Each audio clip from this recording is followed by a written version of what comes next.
Queridos, até agora temos caminhado numa série de mensagens pensando em um tema principal que é transformados e maravilhados. E a partir daí nós temos visto alguns textos e temos observado alguns encontros de Jesus com algumas pessoas e temos experimentado o agir do Senhor naquilo que o Senhor tem falado conosco. Mas até agora temos observado todos os encontros no Evangelho de Lucas. Hoje nós vamos observar um encontro que também foi registrado por Lucas, mas hoje nós vamos observar na perspectiva de Mateus. Então convido você a abrir a sua Bíblia no Evangelho de Mateus, capítulo 8, versículo 5. Mateus 8, versículo 5, vamos ler até o versículo 13. Diz assim a palavra do Senhor: Tendo Jesus entrado em Cafarnaum, um centurião se aproximou dele, implorando: Senhor, o meu servo está na minha casa, de cama, paralítico, sofrendo horrivelmente. Jesus lhe disse: Eu vou lá curá-lo. Mas o centurião respondeu: Senhor, eu não sou digno de recebê-lo em minha casa, mas apenas mande com uma palavra e o meu servo será curado. Porque também sou homem sujeito à autoridade, tenho soldados às minhas ordens, e digo a este: vá, e ele vai, e a outro: venha, e ele vem, e ao meu servo: faça isto, e ele o faz. Ao ouvir isso, Jesus ficou admirado e disse aos que o acompanhavam: Em verdade eu lhes digo que nem mesmo em Israel encontrei fé como esta. Digo a vocês que muitos virão do Oriente e do Ocidente e tomarão lugar à mesa com Abraão, Isaque e Jacó no reino dos céus. Mas os filhos do reino serão lançados para fora nas trevas. Ali haverá choro e ranger de dentes. Então Jesus disse ao centurião: Vá, e seja feito conforme você crê. E naquela mesma hora o servo do centurião foi curado. Meus irmãos, assim como eu já mencionei a vocês, nós nunca podemos observar as narrativas, principalmente aquelas que falam sobre estes milagres de Jesus, apenas na perspectiva do milagre. E nós temos que tomar muita atenção, porque quando nós lemos a nossa Bíblia em português, nós já encontramos um título, e o título sempre fará referência ao milagre.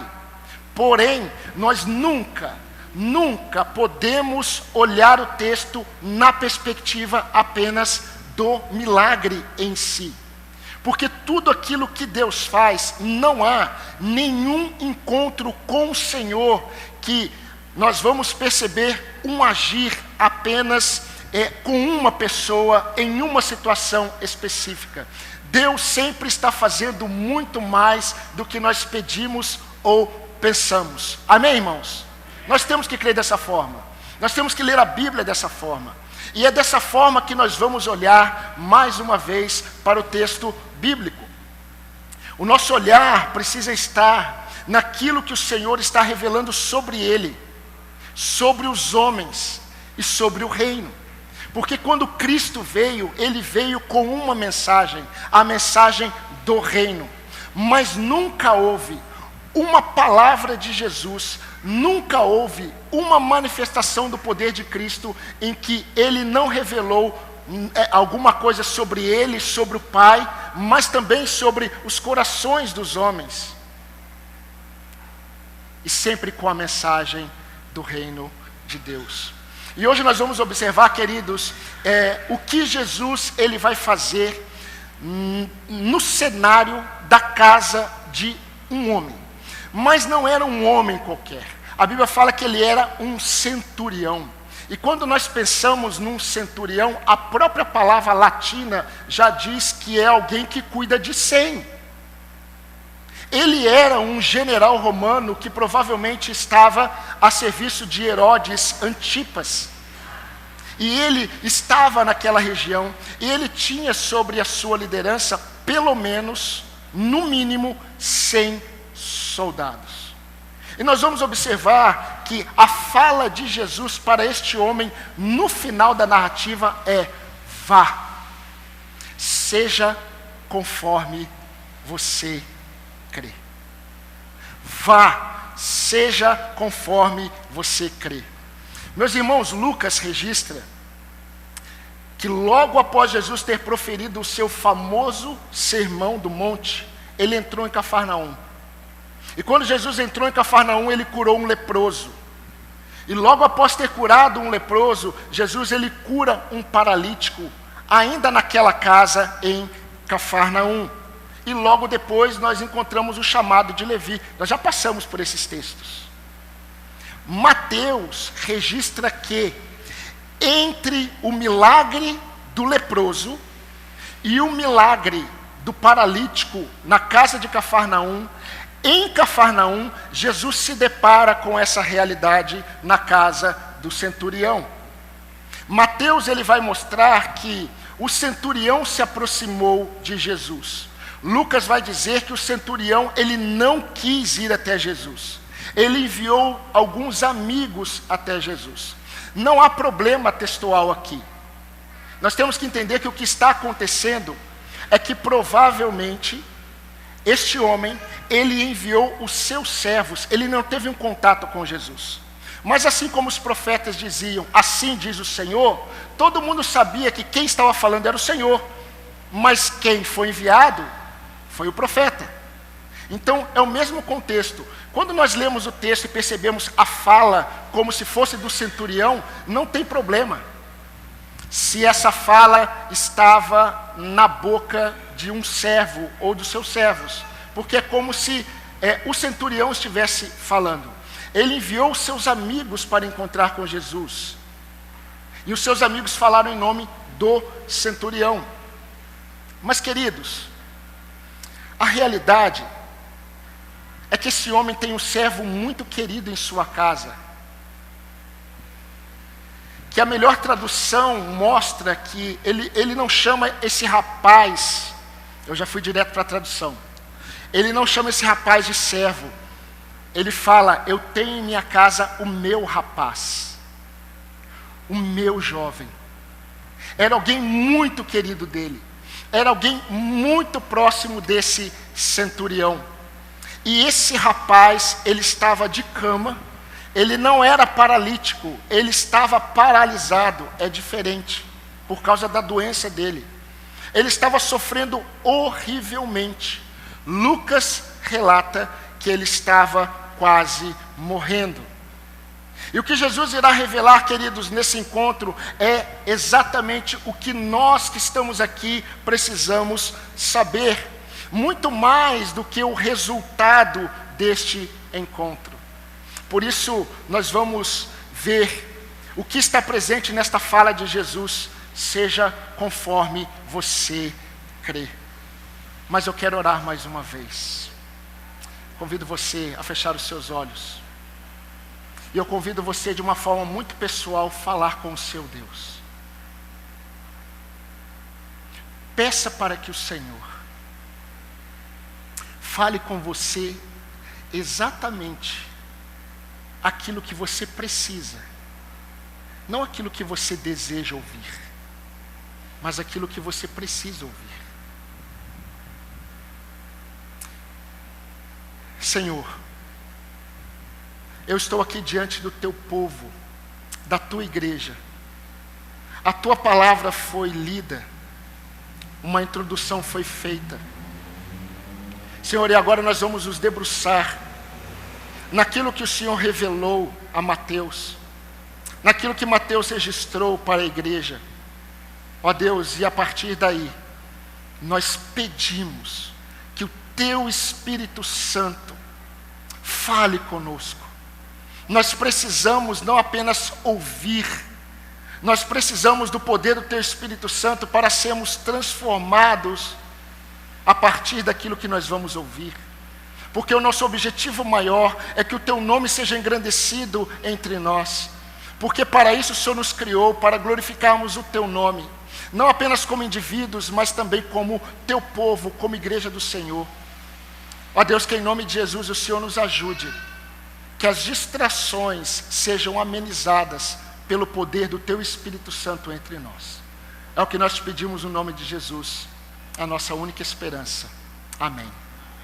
Meus irmãos, a primeira lição que eu gostaria de destacar, que eu creio que Jesus está deixando aqui, é que o privilégio da revelação deve gerar uma elevada fé na autoridade de Cristo.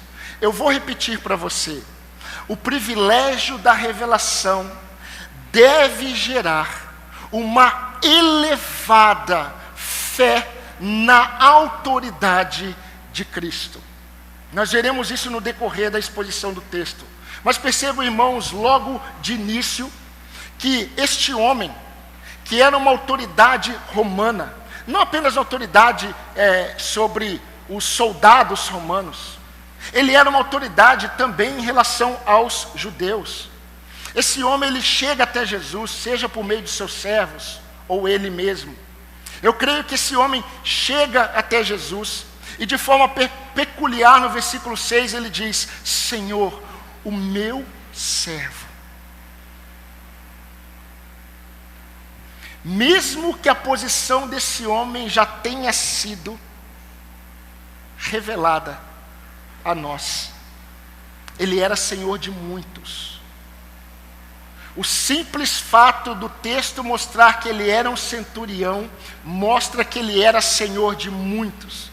E quando ele se aproxima de Jesus, a primeira fala dele, a primeira coisa que Jesus ouve da parte do centurião é: Senhor, o meu servo. Queridos, isso significa que ele está se colocando debaixo de uma autoridade maior do que a dele e maior do que Roma. Este general romano, que era uma autoridade, ele se aproxima de Jesus e ele se revela como um servo, porque somente o servo chama o seu senhor de Senhor. Lucas registra que antes de enviar até Jesus alguns amigos, ele enviou alguns anciãos judeus. Abre aspas.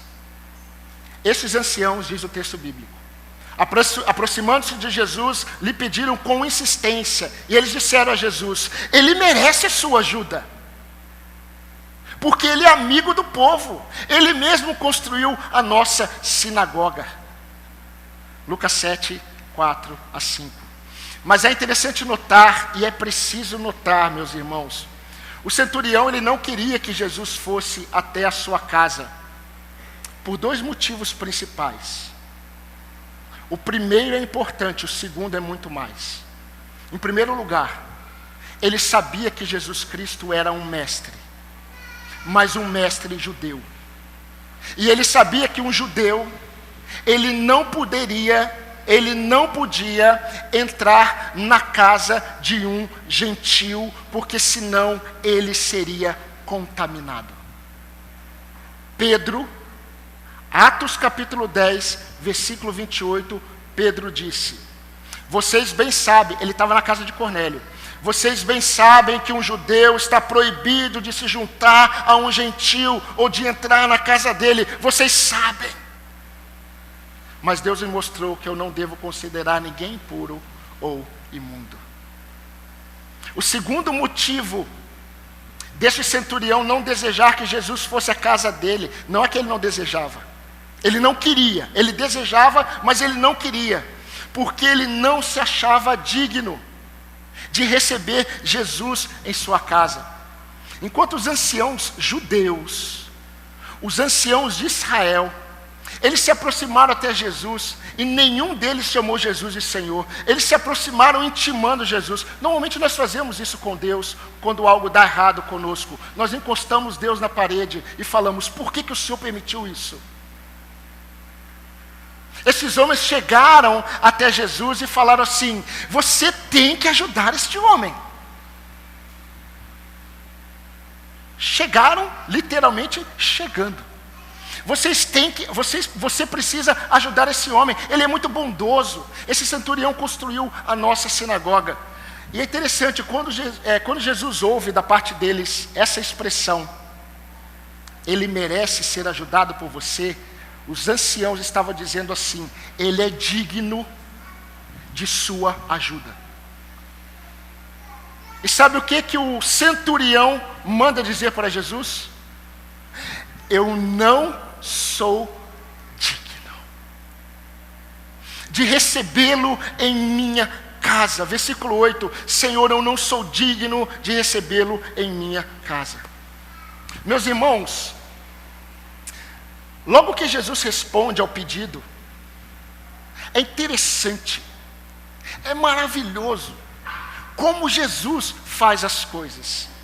Quando Jesus responde para o centurião, ele diz assim: eu vou curá-lo. Seria como Jesus estivesse dizendo, e na língua grega isso fica mais claro, essa ênfase. Seria como se Jesus dissesse assim: na verdade, eu digo a você, eu vou curá-lo, certamente irei. De tão enfático que Jesus é. Jesus nunca fez isso.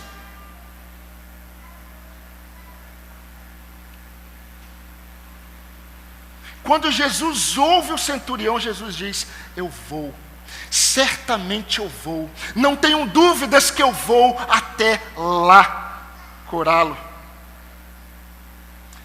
Mas o centurião romano, ele não revelou, e essa é a ênfase que eu estou dando, ele não revelou fé em Jesus apenas. A fé que o centurião está revelando é uma fé na autoridade de Jesus. Preste atenção no que ele diz. O centurião respondeu: Senhor, não sou digno de recebê-lo em minha casa. Preste atenção. Mas mande com uma palavra e o meu servo será curado. Porque eu também sou homem sujeito à autoridade. E eu também tenho soldados às minhas ordens. Digo a este: vá, e ele vai. Ao outro: venha, e ele vem. E ao meu servo: faça isto, e ele o faz. Permitam-me parafrasear o que o centurião está dizendo. Senhor, não é necessário que venhas à minha casa, até porque eu não sou digno de que faças isso. Eu sou um homem que estou debaixo de autoridade, ou seja, quando eu recebo uma ordem, simplesmente eu cumpro. Eu também tenho homens debaixo da minha autoridade, e quando eu digo, façam isto, eles fazem. Quando eu digo a um, vá, ele vai. Quando eu digo ao outro, venha, ele venha. Senhor, basta uma palavra do Senhor. Se o Senhor disser doença, vá embora, ela vai. Saúde, venha, ela virá. O Senhor tem o domínio sobre a vida. O que o Senhor disser, acontecerá. Essa é a fé que o centurião está revelando. Não é uma fé apenas em Jesus, é uma fé na autoridade de Jesus. Versículo 10 e 11. Ao ouvir isso, Jesus ficou admirado e disse aos que o acompanhavam: em verdade lhes digo, que nem mesmo em Israel encontrei fé como esta. Digo a vocês que muitos virão do Oriente e do Ocidente e tomarão lugar à mesa com Abraão, Isaque e Jacó no reino dos céus. Mas os filhos do reino serão lançados para fora, nas trevas, ali haverá choro e ranger de dentes. Queridos, por que será? São perguntas que nós precisamos fazer aos textos. Por que será que até agora a postura desse centurião, um gentio, ficou em evidência?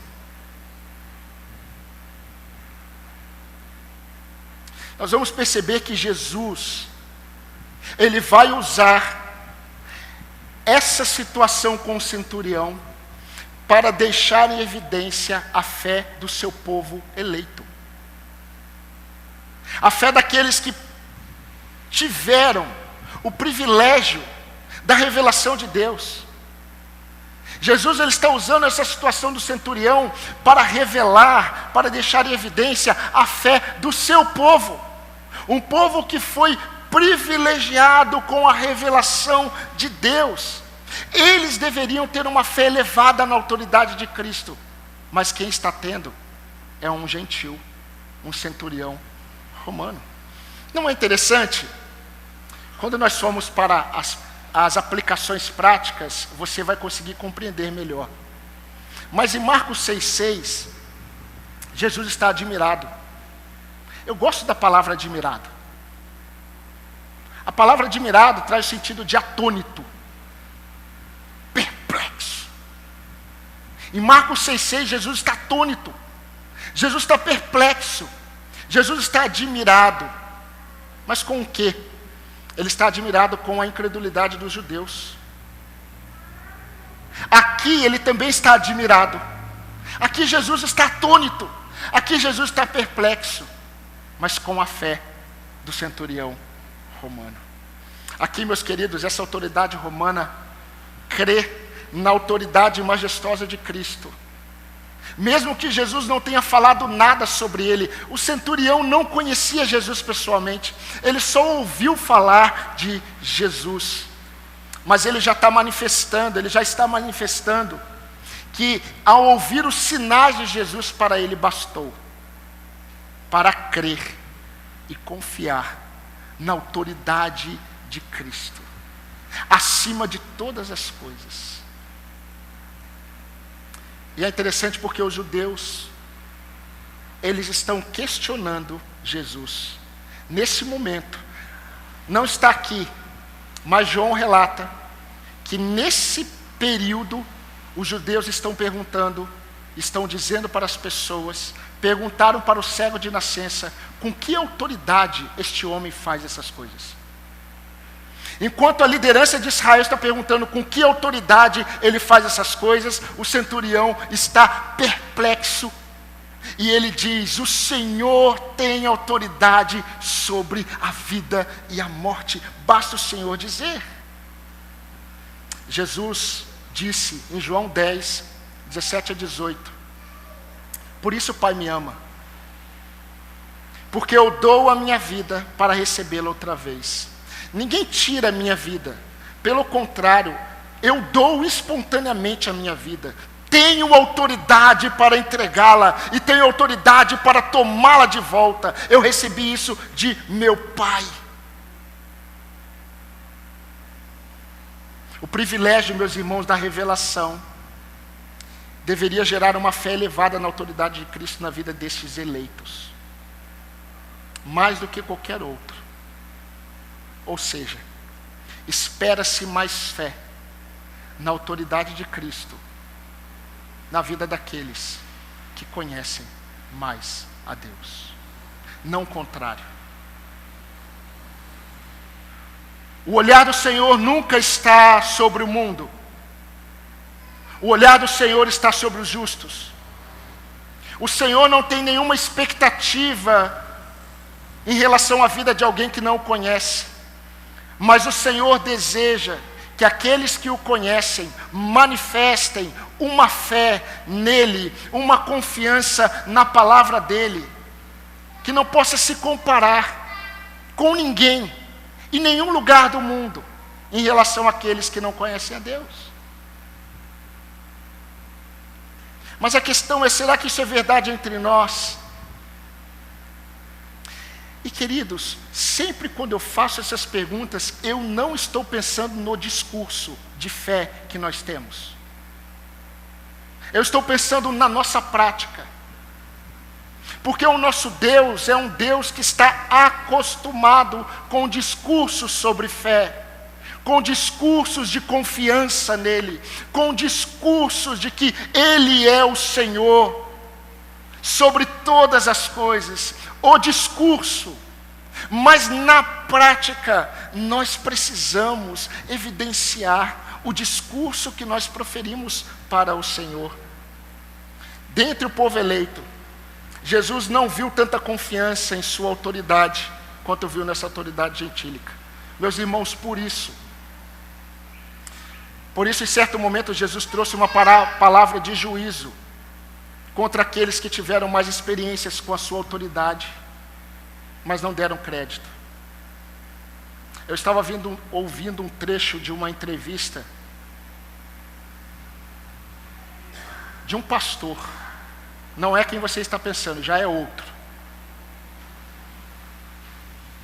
E o entrevistador disse assim: eu sou católico, pratico o budismo e frequento o candomblé, eu vou para o inferno, pastor?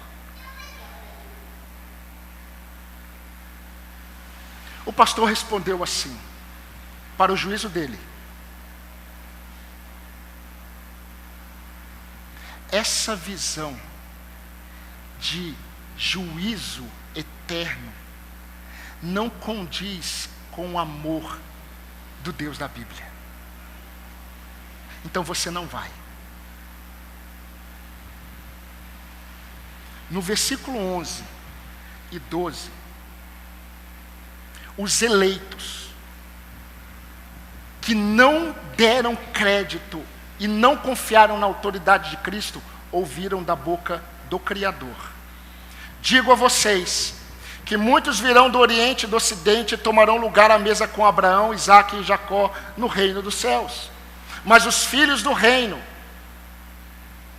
vocês que ouviram a palavra de Deus, vocês que receberam a bênção da revelação de Deus, os filhos do reino serão lançados para fora, nas trevas. Ali haverá choro e ranger de dentes. Jesus, de uma forma muito poética, ele vai dizer para a cidade de Cafarnaum: e você, Cafarnaum, pensa que será levada até o céu? Você será jogada no inferno. Porque se em Sodoma se tivesse operado os milagres que foram feitos em você, ela teria permanecido até o dia de hoje. Mas eu digo a vocês que no dia do juízo haverá menos rigor para Sodoma e Gomorra do que para você, Cafarnaum. O conhecimento de Deus, sem quebrantamento, conduz a um juízo maior. Vocês percebem, meus irmãos, como a questão aqui não se resume ao milagre? O milagre ainda não aconteceu. O rapaz está lá. O rapaz está morrendo.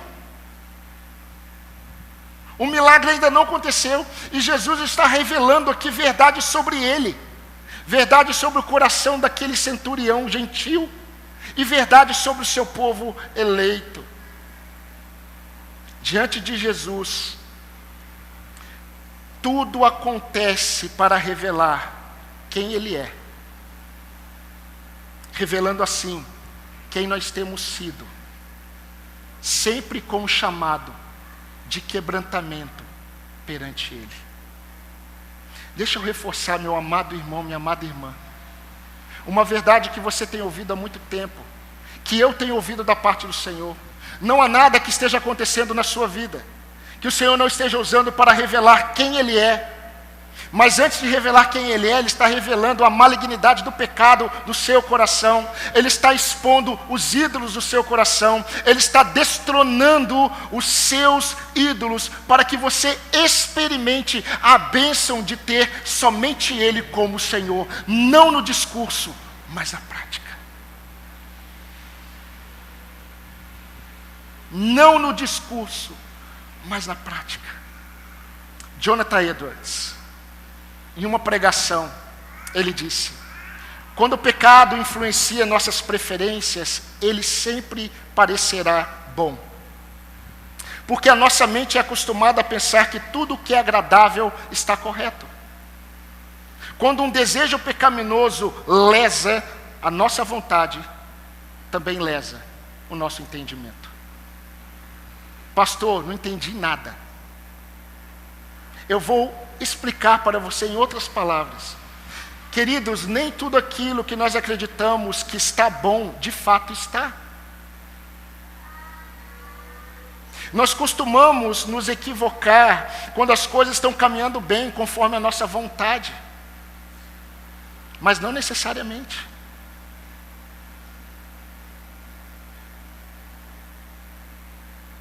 Conheço muitas pessoas que foram curadas por Deus e estão indo para o inferno. Porque não entenderam que o propósito do agir de Deus nunca está apenas em algo que Ele está fazendo. Sempre está em revelar quem Ele é. Isso é amor. Isso é graça. Isso é bondade. E isso se aplica à nossa fé.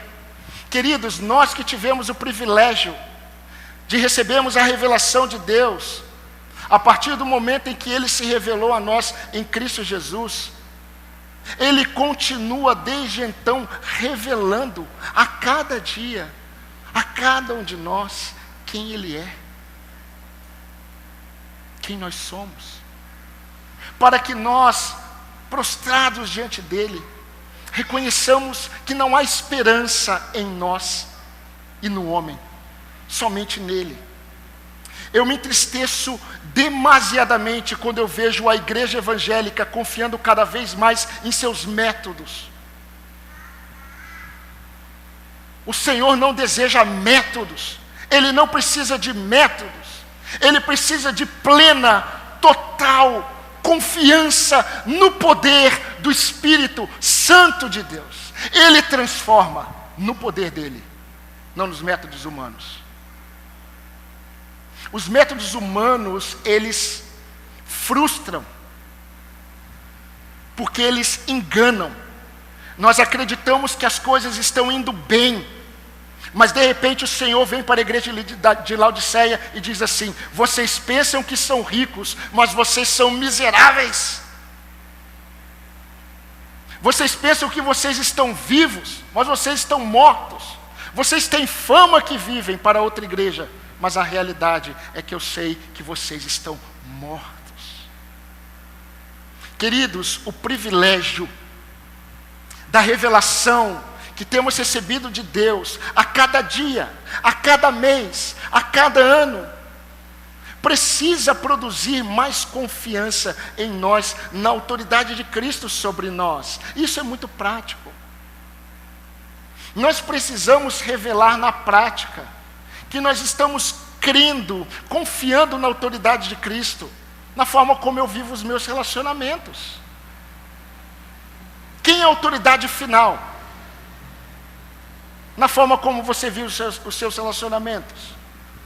Quem é a autoridade final na hora que você olha para o seu cônjuge? Quem é a autoridade final lá no seu trabalho? Quem define como as coisas devem ser? Se quem define como as coisas devem ser não é o Senhor, o seu Deus não é o Senhor, é você ou a pessoa. Na prática, Cristo precisa ser a autoridade final nos nossos relacionamentos. Na forma como eu lido com as tentações diariamente, quem é a autoridade final? Queridos, diante de Deus, não tem por que mentir. Para de dizer que você não consegue deixar esse pecado, você não quer deixá-lo.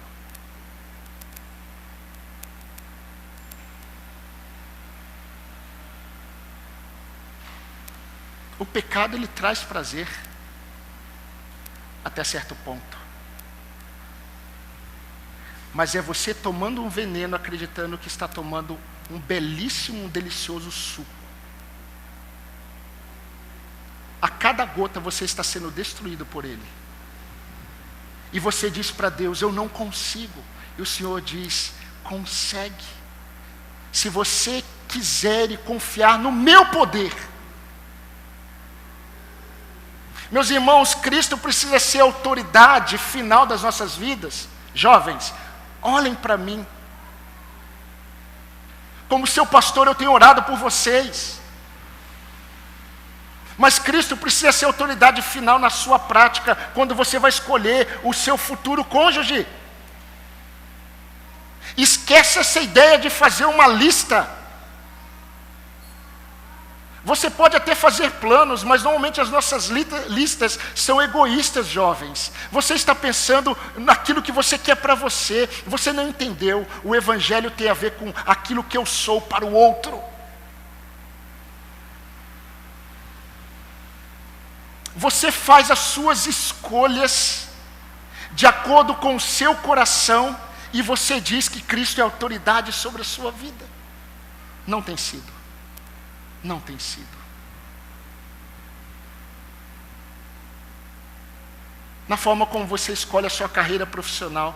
Ah, pastor, eu estou estudando, planejando a minha carreira, porque eu quero que na minha carreira eu glorifique a Deus. mas na forma como você avalia as coisas. Nada tem a ver com a autoridade de Cristo, tem a ver com a sua. Tem a ver com os conselheiros do mundo, tem a ver com o próprio mundo.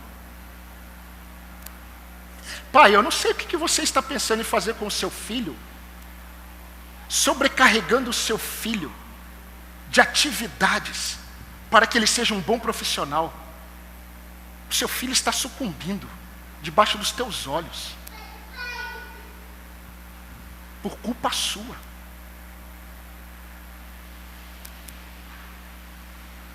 Pastor, o senhor está sendo duro. Não, porque no meu coração não há nenhum sentimento de raiva ou de atacar você. Pelo contrário, isso é amor de Deus. Você precisa acordar, meu amado irmão, e olhar para Cristo e dizer: de fato, eu creio que Ele é a autoridade máxima na minha vida. Qual palavra tem mais peso? A de Cristo, do seu coração, do mundo? Jesus deve ser a autoridade final na forma como eu lido com as minhas emoções diariamente. Diante de uma dor, diante de uma perda, diante de um sofrimento. Meus queridos, antes de dependermos totalmente do poder de Deus, para experimentarmos as mudanças que nós precisamos no dia a dia, nós precisamos crer que Jesus Cristo, Ele é a autoridade final nas nossas vidas. Precisamos crer. Também é preciso estarmos atentos quanto ao perigo da autoafirmação em Deus. Da autoafirmação sobre Deus sem quebrantamento diante dEle. Isso expõe a realidade do juízo, meus irmãos. Uma autoavaliação sobre Deus sem quebrantamento nos expõe ao juízo. Para ser mais claro, o que nós conhecemos de Deus não define um coração rendido a Ele.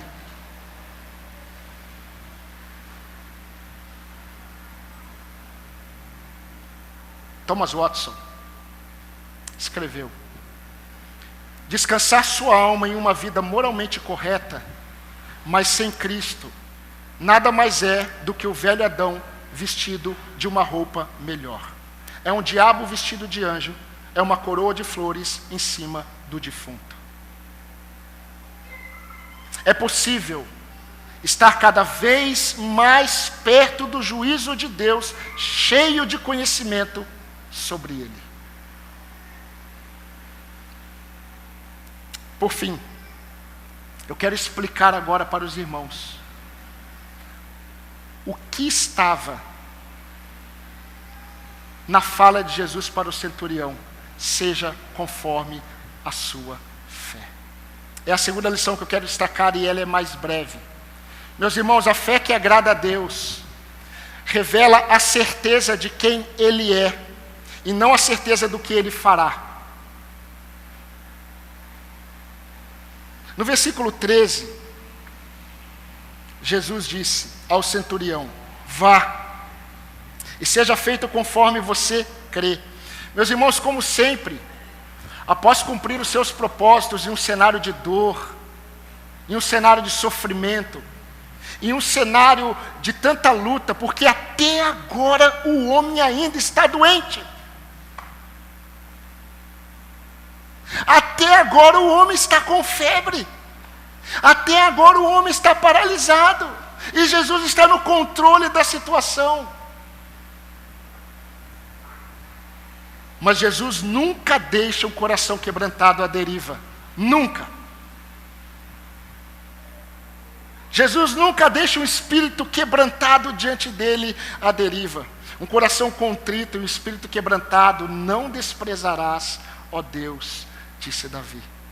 No versículo 6, o centurião disse que o seu servo estava terrivelmente por uma situação muito difícil, quase morrendo, segundo Lucas. Mas ele veria que existe sempre uma manifestação do poder de Deus quando nós nos encontramos diante de Deus com a verdadeira fé. Porém, sempre aquilo que nós acreditamos, preste atenção nisso, isso é muito importante para quando falarmos a prática. Nem sempre aquilo que acreditamos que acontecerá conforme acreditamos, de fato acontecerá. Isso é livramento de Deus. Exceto quando Deus diz, vai e seja feito conforme você crê. Agora a grande pergunta que nós precisamos fazer é, o que significou isso? O que Jesus quis dizer com isso? O que deveria acontecer segundo o centurião cria? Meus irmãos, nós vamos concluir que essa fala de Jesus não está fundamentada naquilo que o homem cria que Jesus iria fazer, porque ele não sabia o que Jesus iria fazer. A fé desse homem estava fundamentada na declaração de fé dele. Preste atenção nisso. Olha como é coerente. A fé do centurião estava depositada nesta verdade: Senhor, eu sou um homem de autoridade. Basta eu dizer, vá, e ele vai. Se eu disser, vem, ele vem. Assim é o Senhor, em relação à vida e à morte. O Senhor tem autoridade para curar com uma palavra apenas, sem precisar ir à minha casa. Após ele dizer isso, Jesus diz, vá, seja feito conforme você crê. E o que significa conforme ele crê? Conforme a crença nele, na autoridade de Cristo. Não tem nada a ver com o que Cristo iria fazer. Tem a ver com a confiança dele na autoridade do Senhor. E Jesus diz, vá, seja feito conforme você crê sobre mim. Agora olha que interessante, aconteceu exatamente como o centurião disse. Aconteceu exatamente conforme o centurião creu sobre a autoridade de Jesus, porque logo depois o texto diz que naquela mesma hora o homem foi curado. Como assim? Igual ao centurião creu que Cristo poderia dizer, saia, e sai. Na mesma hora acontece, ele é autoridade sobre a vida. E na forma como ele creu, Jesus operou naquela mesma hora. Seria como Jesus, na autoridade dele, dissesse assim, vai embora. Doença. Seja curado, jovem. E na mesma hora isso aconteceu. E aí Jesus olha para ele e diz, seja feita conforme você crê sobre a minha autoridade.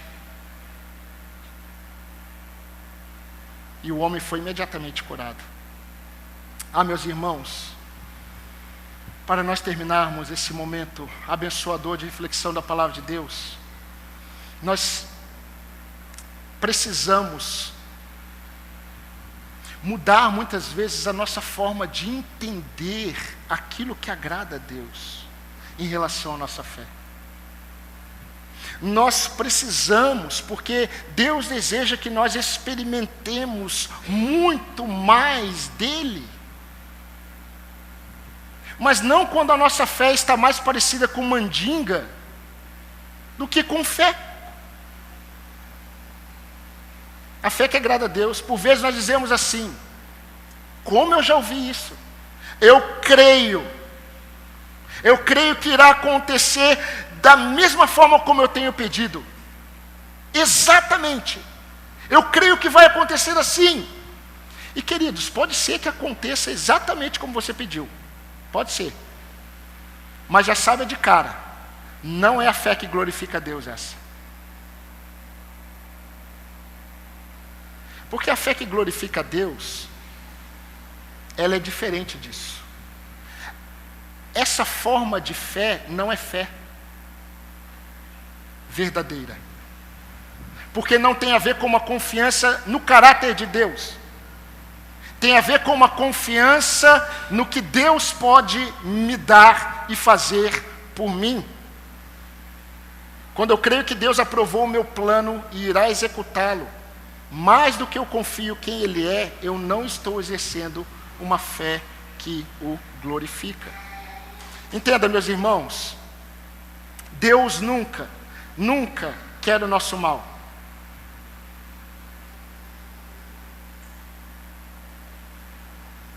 Mas Deus deseja que nós experimentemos o melhor da parte dele.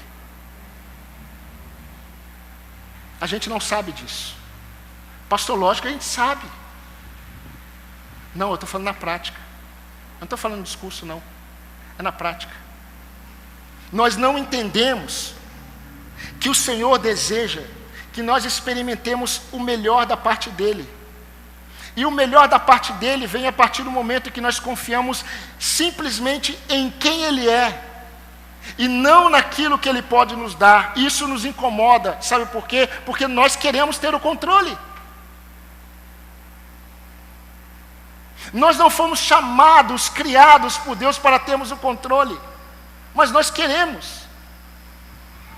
E nós deixamos de experimentar as manifestações do poder de Deus, porque a nossa fé é mais parecida com um espiritismo barato do que com uma confiança sólida no caráter de Deus.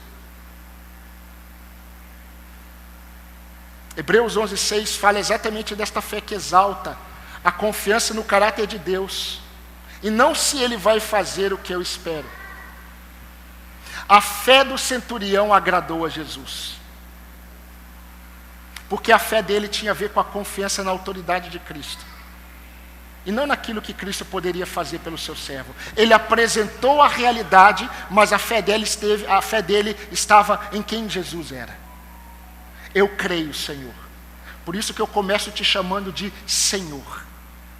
O Senhor é autoridade. Deixa eu fazer uma pergunta para você. Se o Senhor dissesse para mim e para você hoje: seja feito conforme você crê, que fé ficaria em evidência? Será que ficaria em evidência uma fé que descansa em quem Deus é? Ou uma fé que está esperando, confiando que as coisas vão acontecer conforme nós queremos?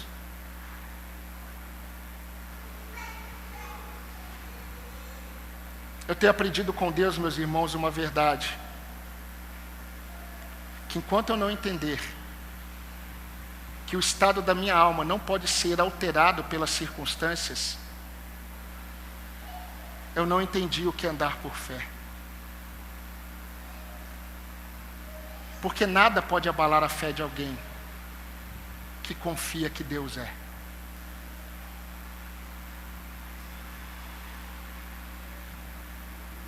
A questão é quem está comigo.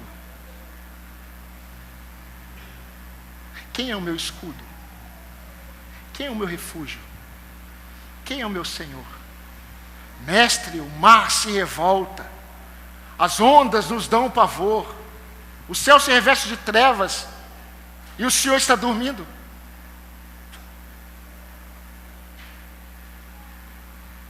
Aquietem-se. Eu tenho autoridade sobre o vento, sobre o mar. Mar cale-se, mas cala. Vento cesse, e o vento cessa. E eles não ficaram glorificados porque o mar parou de se agitar, ou o vento parou de soprar. Eles ficaram maravilhados com Jesus. Quem é este homem que até o vento e o mar lhe obedecem? Aleluia.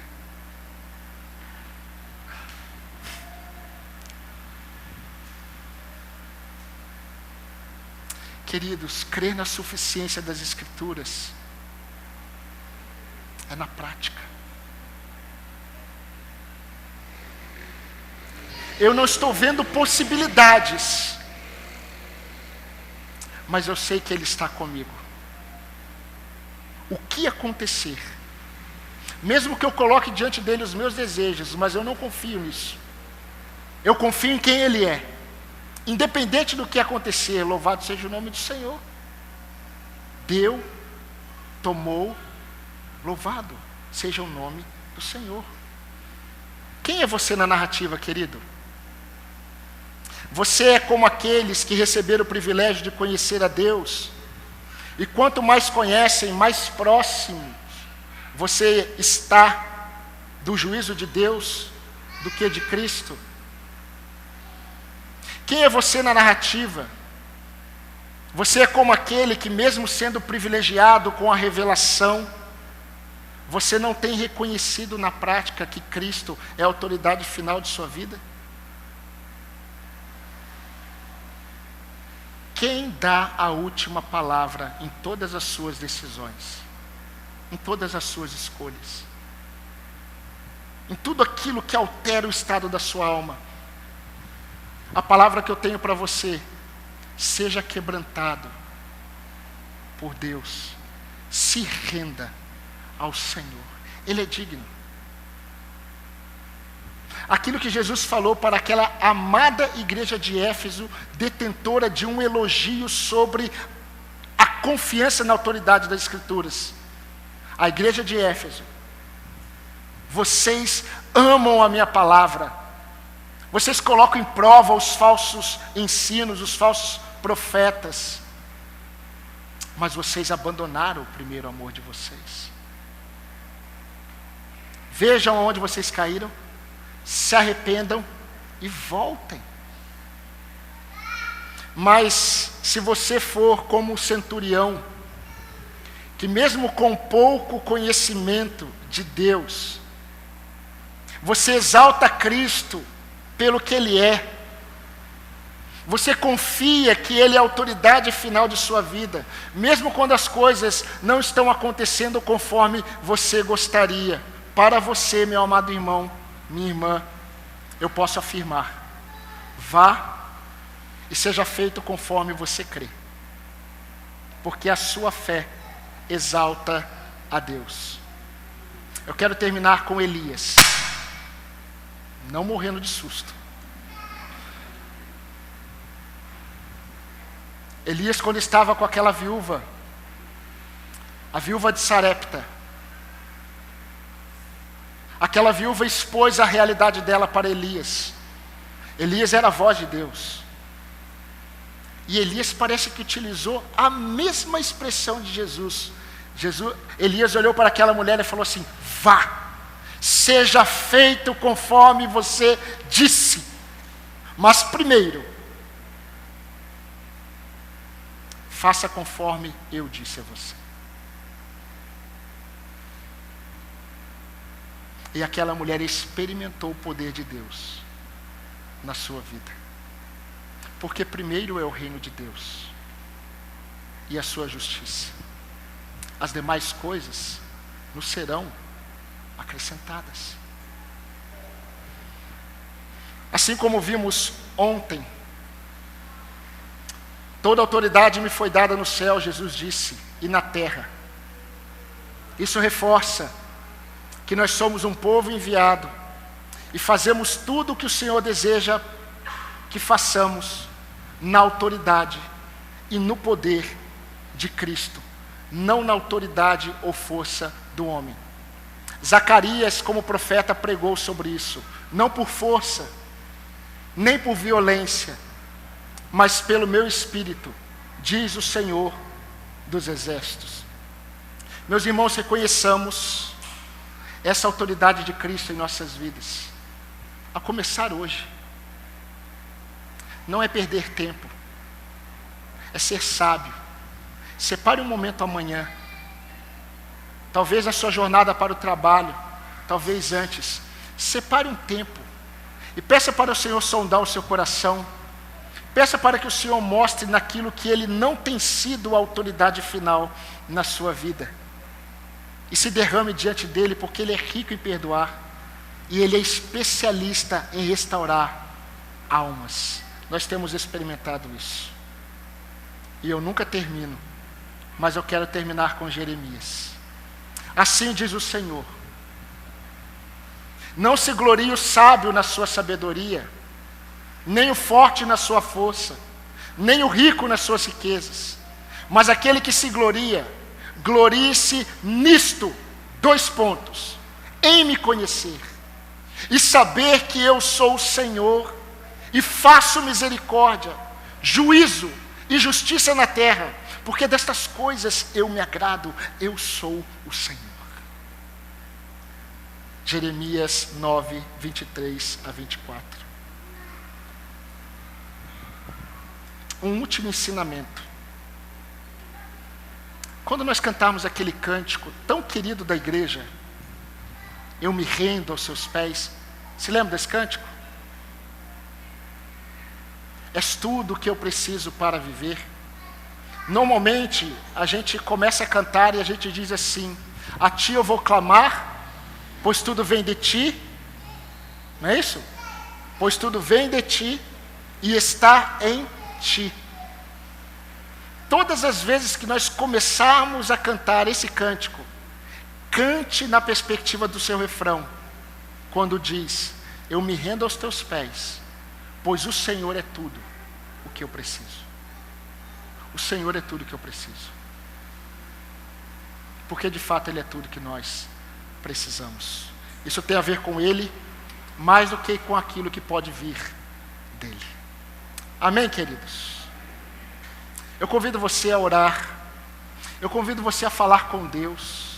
Eu convido você a colocar diante do Senhor o seu coração. Talvez esse seja o momento de você se render ao Senhor. Você é dele. Você o ama. Mas talvez ele não tenha sido a autoridade final da sua vida. Você tem colocado muitas coisas e esperado muitas coisas de Deus, mas o seu deleite está nas mãos do Senhor e não nele. Talvez você precise se render a Ele nesta noite. E se você ainda não entendeu quem é Jesus Cristo, Ele é Senhor, Ele é Salvador. Talvez hoje seja a noite da sua salvação. Reconheça Jesus como seu Salvador. Peça perdão pelos seus pecados e entregue-se a Ele, para que Ele te salve e te faça uma nova criatura.